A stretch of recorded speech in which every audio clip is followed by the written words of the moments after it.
Sehingga orang Kristen banyak yang tidak dewasa dan tidak kunjung berbuah.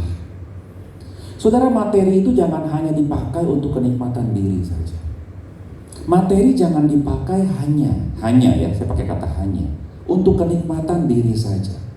Materi itu harus dipakai juga untuk memperluas kerajaan Allah di muka bumi ini, di Karawang Barat ini, saudara. Harus dipakai juga. Jadi nggak melulu, nggak cuma, tapi juga dipakai juga, saudara sekalian. Lihat Lukas 8 ayat 1-3. Yesus berjalan berkeliling dari kota ke kota dan dari desa ke desa memberitakan Injil Kerajaan Allah. Yohana istri Kuza, bendahara Herodes, Susana dan banyak perempuan lain. Perempuan-perempuan ini melayani rombongan itu, rombongan Yesus maksudnya, dengan kekayaan mereka.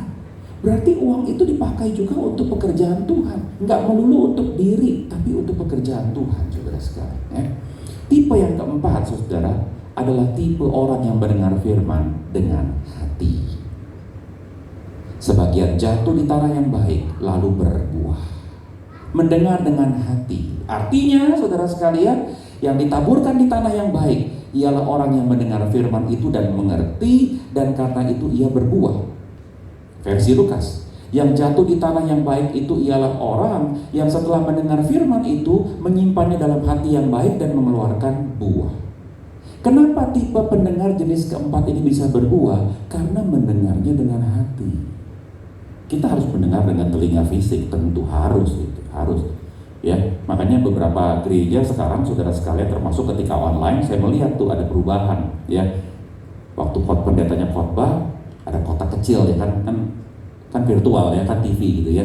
Ada kotak kecil, ada orang yang pakai gaya-gaya untuk orang yang kurang bisa mendengar atau tidak bisa mendengar, saudara sekalian. Ya, jadi mendengar memang harus pakai telinga fisik. Kalau nggak bisa, ya pakai telinga hati. Ya, mendengar itu yang utamanya mendengar dengan hati. Orang bisa berbuah karena mendengar dengan hati. Saudara, di dalam sebuah perikop Alkitab, kalau ada sebuah kata yang muncul hingga 3 kali, maka kata itu menjadi penekanan. Ya, jadi dalam pembacaan, dalam perikop, satu kata diulang sampai 3 kali minimal, saudara, maka kata itu menjadi penekanan. Nah, saudara perhatikan, kata mendengar di versi Markus ini, saudara, itu ada 14 kali jumlahnya. Ya, nanti pulang dihitung, saudara. Versi Matius betul, itu kata mendengar itu ada 14 kali, jauh lebih banyak dari 3 kali, saudara. Padahal audiens Tuhan Yesus kan kagak budak, betul? Ya mungkin ada kali ya, kan buktinya Tuhan Yesus kan suka menyembuhkan orang tuli kan. Berarti ada juga tuh audiens Yesus yang 1-2, tapi nggak banyak, sangat kecil sekali persentasenya. Mayoritas audiens Tuhan Yesus itu tidak tuli. Tapi Yesus mengulang kata mendengar ini hingga 14 kali, saudara sekalian. Berarti mendengar yang dimaksud oleh Yesus untuk audiens yang tidak tuli secara fisik, bukan mendengar dengan telinga fisiknya, saudara. Kalau gitu apa arti mendengar? Mendengar, saudara sekalian, adalah mengerti dengan hati. Artinya mendengar yang dilanjutkan dengan melakukan. Banyak orang Kristen, mungkin termasuk saya, hanya stop sampai di mendengar. Nih, ntar selesai nih. Kebaktian selesai sama 12 ya. Udah, stop mendengar firman Tuhannya, stop. Ya emang stop. Dan memang kita harus stop. Kalau nggak stop, ntar biaya sewanya tambah mahal. Saudara juga capek dan kelaparan, saudara, ya. Memang harus stop, khotbah memang harus berhenti. Tadi saya tanya Pak Hasan, durasi gue berapa, San? Ya, saya dulu sama dia, saudara. Oh, sekian menit, oke. Khotbah memang harus stop, kalau enggak kebaktian jadi tidak tertib. Kebaktian yang tertib adalah kebaktian yang khotbahnya tahu semuanya ada.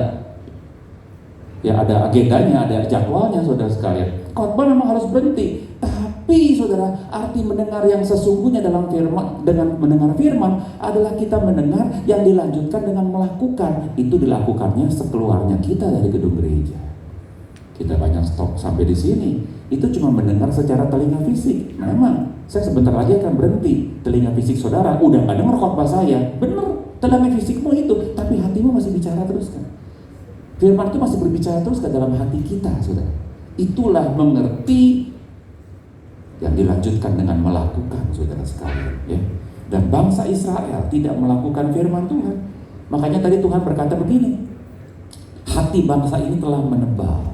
Menebal artinya susah ditembus. Menebal, nggak bisa ditembus. Mau dikotbahin kayak apa kek? Mulai dari khotbah yang lembut sampai yang kasar. Keras maksudnya, bukan kasar, keras. Nggak bisa tembus. Udah Kristen 1 tahun, 11 tahun, 111 tahun, masih hidup. Tetap aja tuh hatinya keras. Hatinya susah ditembus. Bahkan tidak bisa ditembus, saudara sekalian. Dan betul saja bukan? Mereka menyalibkan Yesus. Hati mereka menebal, sehingga klimaksnya adalah Yesus disalibkan. Yesus disalibkan. Saudara, mendengar firman itu memakai hati. Hati yang mau taat. Inilah jenis Kristen yang sudah mengalami penebusan Kristus. Orang yang sungguh-sungguh terima Kristus, saudara sekalian, dia akan yang pertama, dia akan mengenali dosanya. Banyak orang Kristen nggak di sini, saudara sekalian. Kenali dosanya aja enggak. Dia nggak tahu kelemahannya, dia nggak tahu dosa-dosanya. Padahal di dalam dia ada Roh Kudus. Tadi kita ngajak nyanyi kan, Roh Kudus tercurah di tempat ini, gitu ya. Di tempat ini bukan hanya di ruangan bacanya apa sih? Walnut kan Sunda banget bacanya, walnut. Bukan ini, walnut ini, tapi di ruangan hati kita, saudara sekalian. Orang kalau terima penebusan Kristus, Roh Kudus pasti dalam dia pasti akan kenali dosa-dosanya, pasti, saudara. Kalau masih nggak kenali, udah bertahun-tahun, berpuluh-puluh tahun nggak kenali dosanya, mungkin dia belum benar-benar sungguh-sungguh terima penebusan Kristus. Habis mengenali, dia menyesali. Habis menyesali, mengakui, dia tinggalin. Dia akan mengenali, menyesali, mengakui, dan meninggalkan dosanya. Dan karenanya, dia pasti akan berbuah. Dia pasti akan berbuah, pasti. Dan buah dalam pandangan Alkitab, dalam pandangan Allah, bukan melulu soal angka, bukan angka. Beberapa hari yang lalu ya, ada seorang mahasiswa sekolah Alkitab telepon saya. Pak Boy, saya dapat tugas kuliah nih, dia sekolah di sekolah Alkitab, saudara ya. Oh ya, kirim aja, ntar kalau saya bisa jawab, saya bisa jawab. Gitu ya, dia kirim pakai WA pertanyaannya. Ada satu pertanyaannya gini, saudara, nomor sekian. Apakah gereja Anda termasuk gereja yang bertumbuh? Begitu pertanyaannya. Gue balikin. Apa definisi kamu tentang bertumbuh? Ayo. Kalau definisi kamu bertumbuh soal gereja itu hanya soal angka, bilangan, jemaat, itu gereja-gereja di pelosok nggak bertumbuh dong. Yang anggotanya, yang ke gereja aja mesti jalan kaki 2 jam. Pendetanya naik motor bisa selip-selipan, itu karena licin tanah merah. Mana bertumbuh? Saya mau tanya, definisi bertumbuh apa? Oh, kalau persembahannya sekali kebaktian sekian. Oh, kalau gitu gereja di pedalaman nggak bertumbuh dong. Makanya saya balikin ke pertanyaan, apa maksud kamu, definisi kamu tentang bertumbuh apa? Saudara, bertumbuh itu nggak melulu soal angka, ya. Mari kita lihat ya, kita buktikan dari Alkitab, dari ketiga versi yang ini. Kita lihat versi Matius ya. Gini kan nulisnya. Orang yang mendengar firman itu mengerti dan karena itu berbuah. Ada yang 100, ada yang 60, ada yang 30 kali lipat. Nah, tapi lihat versi Markus. Menyambut berbuah. Ada yang 30, ada yang 60, ada yang 100. Saudara lihat cakepnya penulisan ini, saudara. Ada yang cepek sih, luar biasa. Beri kemuliaan buat Tuhan, tepuk tangan, tak. Tapi menurun tuh ya. Bergradasi ya, menurun. Yesus ngomongnya gitu ya, 100, ya ada juga 60 sih, ada juga sih yang 30. Mungkin kalau saya jadi Yesus ngomongnya gitu kali ya, kalau saya jadi Yesus. Ada sih yang cepet tuh, berlipatnya sampai 100, tapi ada juga sih yang 60, ya ada juga sih yang 30, gitu ngomongnya, saudara ya. Kayaknya ada penurunan. Tapi yang kedua, saudara, semangat, mengklimaks. Ada yang 30, ada juga yang 60, ada yang 100, mengklimaks kan. Tapi saudara lihat versinya. Jadi kesimpulannya, angka, bilangan, jumlah itu bukan satu-satunya indikator, saudara, pertumbuhan. Nggak melulu soal materi. Yang ketiga, versi Lukas. Orang yang setelah mendengar itu menyimpan dalam hati yang baik, mengeluarkan buah dalam ketekunan. Nggak disebutin tuh persentasenya. Cuma berbuah aja dalam ketekunan. Bisa 30? Bisa. Bisa 3 kali lipat? Bisa juga.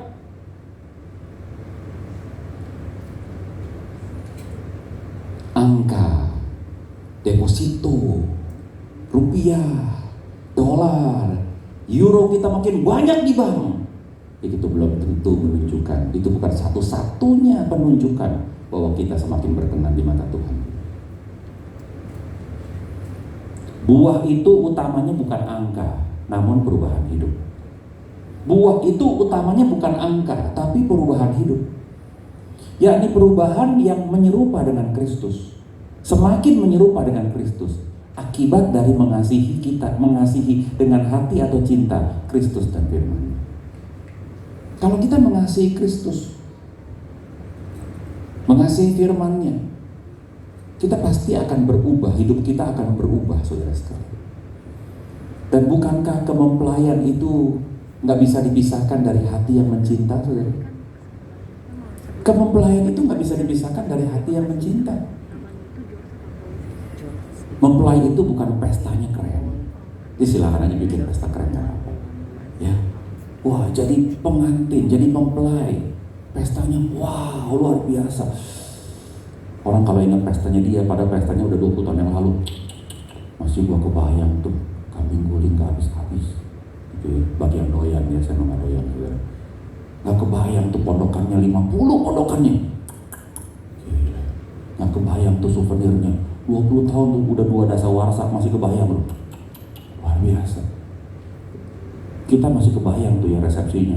Padahal pengantinnya udah malah melintang maceranya. Jadi kemempelaian itu kan ngomong soal cinta. Kita jadi mempelai wanita Kristus nanti. Kalau kita nggak mengasihi Tuhan, wah, pantesan tuh firman susah banget ngubah kita ya. Hati kita menebal sih, saudara.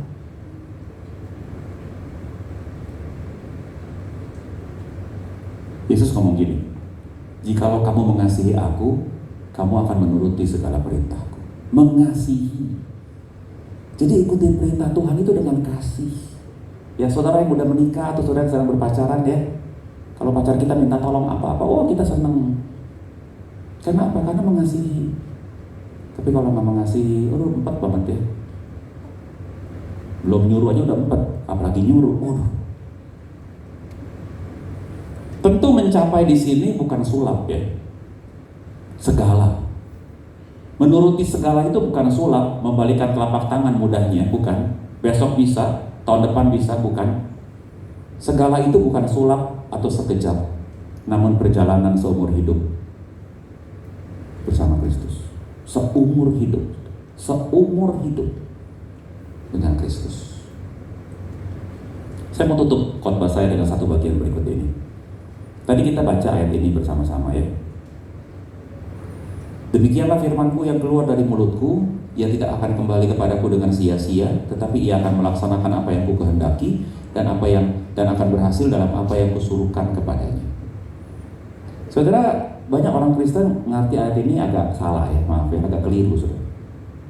Ya, jadi kalau Tuhan udah ngomong tuh pasti terjadi. Maksudnya apa saudara sekalian ayat ini? Ya. Arti ayat ini saudara, ini dia. Firman itu akan memberkati pendengar yang mau taat. Tetapi firman itu justru akan menjadi bahan penghakiman bagi pendengar yang tidak mau taat. Ini cara mengerti yang betul dari ayat ini. Jadi Tuhan berfirman memang gak akan kembali dengan sia-sia. Kalau ayat ini dipenggal saudara, kalimat ini dipenggal jadi satu frasa. Oh, firman itu gak akan kembali kepada Tuhan dengan sia-sia. Maka pengertian kita gak kompleks saudara. Artinya tidak akan kembali dengan sia-sia, artinya dia akan memberkati pendengar yang mau taat. Tetapi orang yang gak mau taat saudara, sama, firman itu bukan sia-sia. Firman itu sia-sia, khotbahnya sia-sia. Buktinya dari 100 yang datang cuma 10 yang bertobat. Berarti sia-sia dong 90%. Bukan saudara. Artinya nggak sia-sia, artinya firman itu nanti akan jadi bahan penghakiman bagi orang, bagi pendengar yang kagak mau taat. Jadi tetap tidak sia-sia karena akan memberkati yang taat atau jadi bahan penghakiman bagi yang tidak mau taat. Ini mengertinya saudara. Jadi firman selalu berhasil, nggak mungkin nggak berhasil. Kita nyanyikan di gereja, dia tak pernah gagal karena dia Allah. Kita nyanyi kan? Kok ini bisa gagal ya? Buktinya khotbah jemaat 1000 yang bertobat sungguh-sungguh cuma 200. Berarti kegagalannya 80% dong. Bukan saudara, tetap berhasil. Tuhan punya firman gak mungkin gagal saudara sekalian. Dia memberkati yang taat dan menghakimi yang tidak mau taat. Itu artinya Tuhan memang gak pernah gagal. Semua dengar firman. Semuanya orang Kristen. Minimal orang yang bergereja. Dan dari 4 jenis tanah itu, hanya 25% yang bertobat, bukan? Ini persentase kasar ya, jangan jadi matematis ya saudara sekalian ya. Dari 4 jenis tanah, cuma 1 yang bertobat. Berarti 25%. 75-nya gagal. Sekali lagi ini persentase kasar. Ini menunjukkan saudara sekalian bahwa betapa banyaknya orang yang masih abai terhadap firman Tuhan, saudara sekalian. Ini peringatan serius, karena Tuhan juga pernah ngomong di bagian yang lain. Banyak yang dipanggil, sedikit yang dipilih. Beberapa orang Kristen sudah mendengar perumpamaan ini sejak sekolah minggu, betul? Sejak kecil, sejak sekolah minggu itu ya. Guru-guru sekolah minggu kalau kelupaan siapin bahan cerita, khotbahnya tuh Sakius, Daud Goliat. Ini salah satunya nih saudara. Kalau dia lupa persiapan, ini salah satunya. Jadi kita dengar ayat ini dari kecil, dari sekolah minggu. Coba kita sekarang udah bangkotan kayak gini, beberapa puluh tahun kita ikut Tuhan, makin menyerupakan dengan Kristus. Tanya pasangan saudara di rumah, gue makin menyerupakan kayak Yesus? Enggak, lu kayaknya makin menyerupakan kayak emak lu yang bawel gitu. Orang Kristen dimaksudkan Allah, diproyeksikan Allah menjadi mempelai wanita Kristus. Ini simbol keintiman ya, bukan dalam pengertian biologis, bukan. Tapi nggak mungkin anak-anak jadi mempelai. Anak-anak itu seenaknya mereka, seenak dirinya, termasuk anak-anak rohani. Menerima pengampunan Kristus membuat kita mengenali dosa kita karena Roh Kudus, menyesali, mengakui dan meninggalkannya. Terjadilah perubahan hidup. Kita kian menyerupa dengan Kristus. Itulah akibat dari mendengar dengan hati yang mencinta pada Kristus dan firman-Nya, saudara.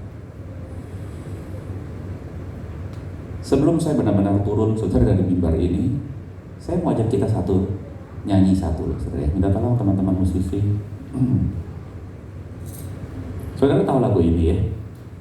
Belum pernah ada kasih di dunia sanggup menerima diriku apa adanya.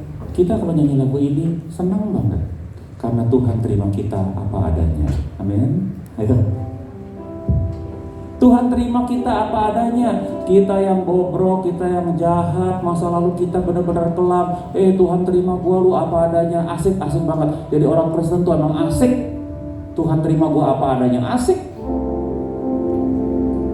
Tapi lagu ini keren, menurut saya lagu ini keren, saudara. Lagu ini komplit, lagu ini utuh, saudara. Dia tulis bait kedua nih pengarangnya. Dia tulis begini. Takkan ada lagi kasih seperti ini, sanggup mengubahkan hidupku. Kita di sini, kita udah di sini belum, saudara? Kita suka dengan yang ini. Tuhan terima gua apa adanya. Udah 50 tahun ikut Tuhan, masih pemarah. Udah ikut Tuhan 50 tahun, masih penzina. 50 tahun ikut Tuhan, masih korupsi, ya masih pemberontak, masih tukang ngamuk, tukang mukulin istri. Wah, tapi Tuhan terima gua apa adanya. Itulah Yesus. Inilah gua baik Tuhannya, saudara. Tuhan itu ubahkan hidup kita. Kalau hidup kita tidak kunjung terubahkan, saudara, ada yang salah dengan cara kita menerima Kristus. Ingat, saudara, kita dimaksudkan Allah, diproyeksikan Allah jadi mempelai wanita. Ini simbol keintiman, mengasihi Tuhan. Orang yang mengasihi Tuhan pasti melakukan perintah-perintahnya dengan sukacita dan dengan suka hati. Belum pernah ada kasih di dunia sanggup menerima diriku apa adanya selain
Kita akan meninggalkan tempat ini dalam beberapa menit lagi, saudara. Tapi kiranya kita tidak dihentikan dari mendengar firman. Kita mendengar firman bukan hanya dengan telinga fisik. Itu ada batasnya, itu ada durasinya, dan memang itu harus stop. Tapi firman yang bergaung terus di hati kita, itu tidak pernah boleh berhenti, saudara. Karena dia akan terus berdengung dalam diri kita dengan kekuatan roh Tuhan, agar kita terus digelisahkan dalam tanda kutip secara rohani. Kita punya keresahan rohani untuk terus didorong, diingatkan roh Tuhan, saudara, agar hidup kita diubahkan dengan firman yang kita dengar, dengan firman yang kita baca. Itulah perubahan, itulah perbuahan, itulah pertumbuhan, itulah kian menyerupa dengan Kristus, saudara sekalian. Hidupkan hati kita dengan hati yang mengasihi Tuhan. Karena dengan mengasihi kita akan melakukan segala perintahnya dengan sukacita, dengan suka hati, dengan sukarela. Karena kita mencintai Tuhan yang lebih dahulu mencintai kita dengan cara mati di kayu salib. Yesus, Engkau buka bumi.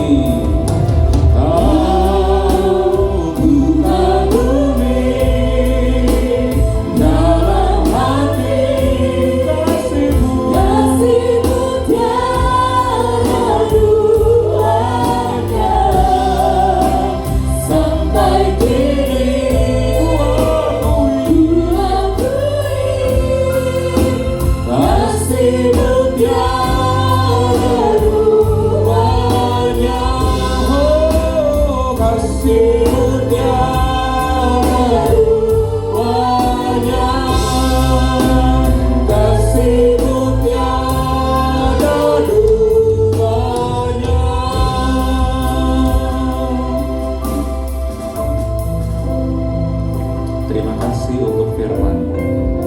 Telinga fisik kami memang stop mendengarkan khotbah, tapi hati kami teruslah digaungkan oleh kebenaran firman, sampai kami punya kerinduan untuk berubah, berbuah, semakin mengasihi Tuhan dan melakukan firman-Nya. Berkati gereja ini, berkati Bapak Hasan Benardi dengan Ibu Yuli, dengan Kenan, dengan Ezra, Tuhan, dan seluruh jemaat. Demi nama Kristus, Kepala Gereja, kami sudah berdoa. Silakan duduk, Tuhan berkati.